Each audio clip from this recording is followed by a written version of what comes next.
about this term XML. So today in this tutorial we'll be studying that why it is necessary to know about XML and what is its real importance. So first I'll let you know what exactly XML is.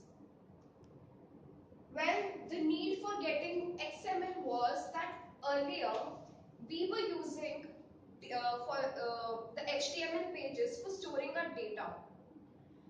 What we thought that instead of storing our data into the HTML pages, we should rather create some another file where we can store that data, so that if any other manipulation is done in that data, it is not reflecting anything over the HTML code.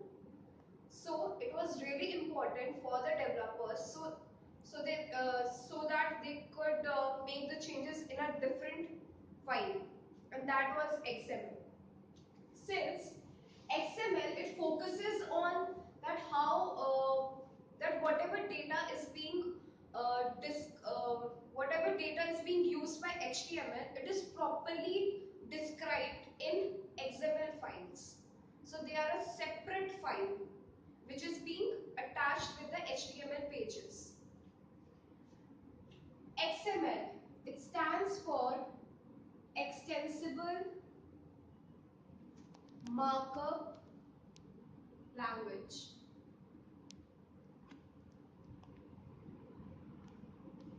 As its name suggests, it's extensible, means not like other markup languages, as user can make use of other features too in XML. Well, let's see what's the difference when it comes to XML and HTML. Well, in case of HTML, users, they focus on how their data is actually looking like.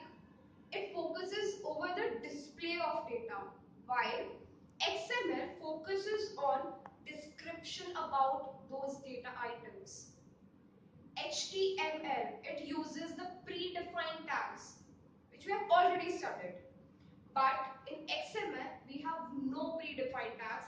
So users, they can use any of the tags. That's the plus point. Another thing is that in XML, we use some extensible features which is just provided by this markup language.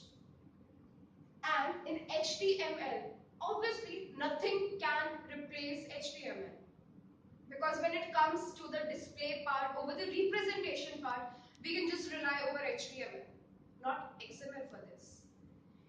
XML was just meant for the perfect data manipulation part, and for better storage capacity, and for better description about the data items, and to provide some additional information about them.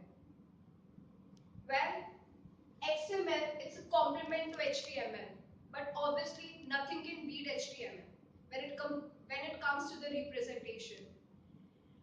Well, it's a known fact that in future XML will play as important part. Well, now it is as same for HTML. Well, that's all for today. Stay tuned to IntelliLearn.in for